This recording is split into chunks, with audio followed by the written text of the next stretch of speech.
অভাব যখন দরজা দিয়ে ঢোকে, ভালোবাসা তখন জানালা দিয়ে পালায়। এরকম একটা জনপ্রিয় সংলাপ, আমরা সকলেই এটার সাথে কম বেশি পরিচিত।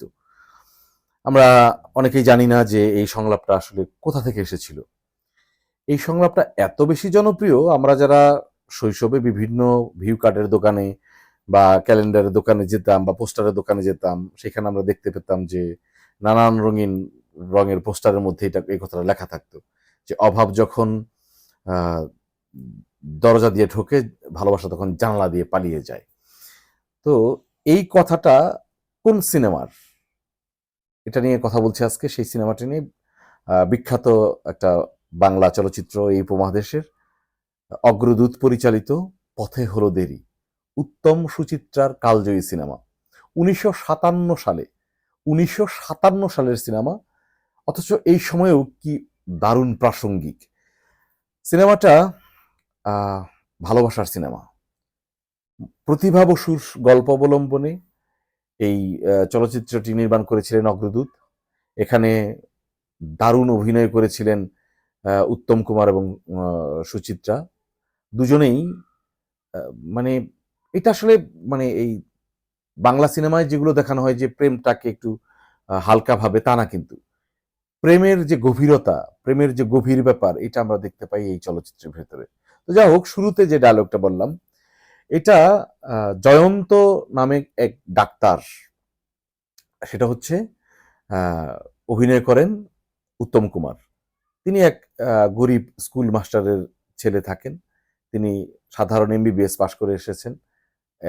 এরপর আর উচ্চতর ডিগ্রি নিতে বিলেতে তিনি যেতে পারেননি।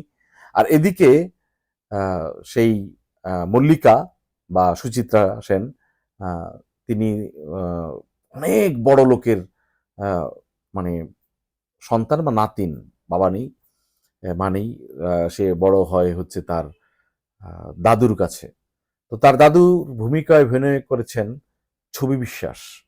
এই ভারতীয় উপমহাদেশের অন্যতম একজন শক্তিমান অভিনেতার নাম হচ্ছে ছবি বিশ্বাস। যারা ছবি বিশ্বাসকে জানেন তারা নিশ্চয়ই স্বীকার করবেন যে পথে হলো দেরিতে তিনি যে অভিনয় করেছিলেন সেটা অবিস্মরণীয়। তো কথা বলছিলাম যে সংলাপটা দিয়ে শুরু করেছিলাম, যখন এই যে পর্বটা আর কি, পরিচয় পর্বটা, সিনেমার দীর্ঘ সময় পর গিয়ে এই দাদুর সাথে পরিচয় করিয়ে দিতে আসে আহ, মল্লিকা। তখন মল্লিকার দাদু তাকে আহ, টের পান আর কি যে তার নাতিন প্রেমে জড়িয়ে গেছে। তো তখন তারা চা খাওয়ার ফাঁকে ফাঁকে, পরিচয়ের প্রথম দিনে চা খাওয়ার ফাঁকে ফাঁকে তাকে জিজ্ঞেস করে যে তুমি কি মানে এমবিবিএস নাকি তারপরে আরো বড় কোনো ডিগ্রি আছে। সে স্বীকার করে নেয়, ডাক্তার জয়ন্ত, যে না, আমার আর কোনো এর চেয়ে বেশি আমার ডিগ্রি নেই বা আমার সামর্থ্যও নেই। তখন সে তো একটা একটা করে মল্লিকা মানে তার নাতিনের পজিশনটা বুঝায় যে তার প্রতি মাসে ৩০০ টাকার শাড়ি লাগে, অর্থাৎ ৩০০ টাকা সেই সময় আজকের লাখ টাকার মতো আর কি। তাকে জিজ্ঞেস করে যে তোমার মাসিক মাইনে কত, সে বলে যে ৩০০ টাকা। তখন সে কথায় কথায় তার দাদু ছবি বিশ্বাস বলে যে আহ, মল্লিকা, তোর তো প্রতি মাসেই ৩০০ টাকা করে একটা শাড়ি লাগে, তোর রেগুলার গাড়ি বদলাতে হয়, তোর তো ১,০০০ টাকার উপরে মাসিক খরচ। ওই সময়ের ১,০০০ টাকা, এই সময়ের কয়েক লাখ টাকা। অর্থাৎ মানে প্রচুর শান শৌকতের মালিক, প্রচুর টাকা পয়সার মালিক থাকে তারা। আর জয়ন্ত সেই তুলনায় একেবারে তুচ্ছ। তো তাকে শুনিয়ে শুনিয়ে বলে যে ওর সাথে যার বিয়ে ঠিক হয়েছে, এই ব্যাপারটা আজকে সেলিব্রেট করি চলো। আহ, আমার নাতিনের মানে মল্লিকার বিয়ে ঠিক হয়েছে এক বিরাট ধনাঢ্য পরিবারের সন্তানের সাথে। তার অনেক শান শৌকত, অনেক টাকা পয়সা, এরকম সুপাত্র আমি কোথায় পাবো? এই সময় পাওয়া যায়, কি বলো তুমি? তখন জয়ন্ত বলে যে হ্যাঁ, আসলে আমি কিভাবে জানবো। তো যা হোক, অপমান হয়ে সে ফিরে যায়। ফিরে যাওয়ার পরে আমরা মল্লিকাকে দেখি যে জয়ন্তের কাছে এসে বলে যে তোমাকে বড় হতে হবে, তোমাকে বিলেত যেতে হবে, ডাক্তারির একদম উচ্চতর যত রকমের ডিগ্রি আছে সব নিয়ে তোমাকে দেশে ফিরতে হবে। তখন সে বলে, যেসব কি বলছো, আমি এত টাকা কোথায় পাবো? বলছে টাকাটা আমি দেবো। বলছে, না, এই টাকা তো তোমার না, তোমার দাদুর টাকা।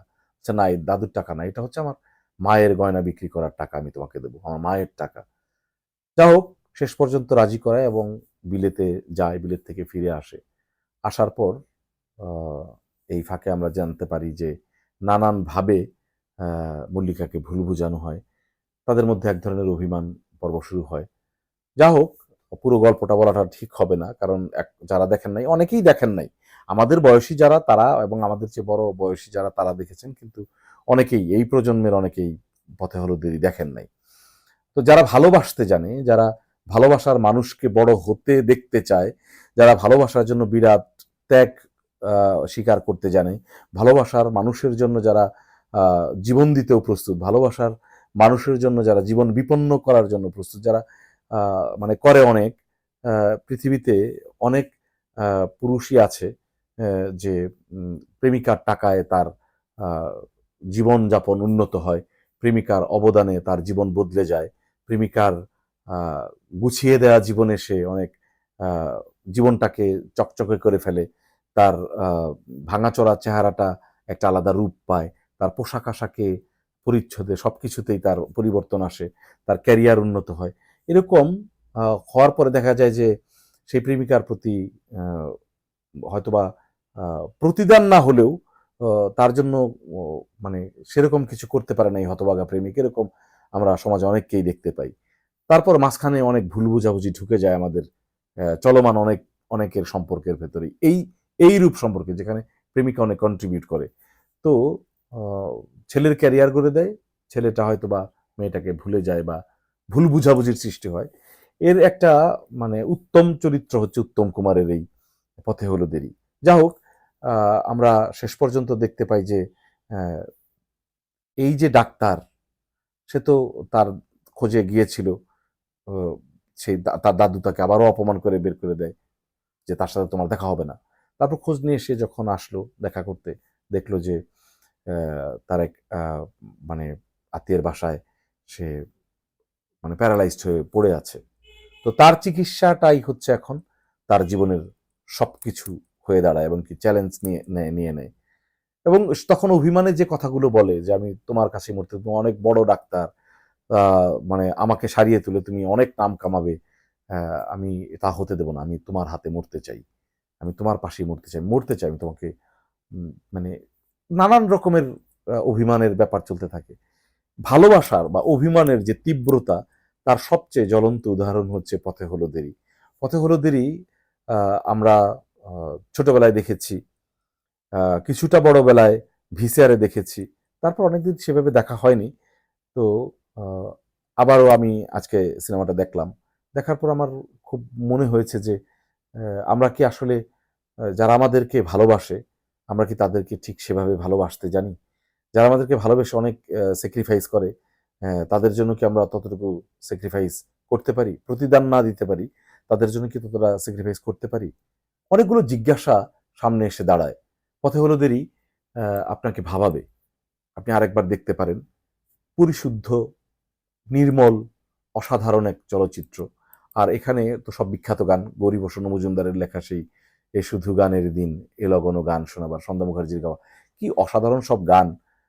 তো গানগুলোও তো কালজয়ী, সংলাপগুলোও কালজয়ী এবং সিনেমাটা তো উত্তম সুচিত্রার পথে হলুদেরই তো একটা বড় চলচ্চিত্র, একটা বিখ্যাত চলচ্চিত্র হয়েই আছে। ভালো সিনেমা দেখবেন, ভালো গল্পের সিনেমা দেখবেন, মন ভালো হবে এবং সিনেমা আপনার বিবেককে অনেক দিক দিয়ে কড়া নাড়বে। মানে আমাকে তো ভাবনায় ফেলে দেয়। আমি ভাবি আরকি যে এরকম সিনেমা যখন আমি দেখি, আমার তখন অনেক কিছুই মানে ভাবনায় আসে, কাজ করে। ও আ পথে হলুদেরটা দেখবেন, ভালো লাগবে। বন্ধুরা, কথা হবে আবারও। ভালো থাকুন, সুস্থ থাকুন। অন্য কোনো চলচ্চিত্র নিয়ে দেখা হচ্ছে আবারও। আল্লাহ হাফেজ।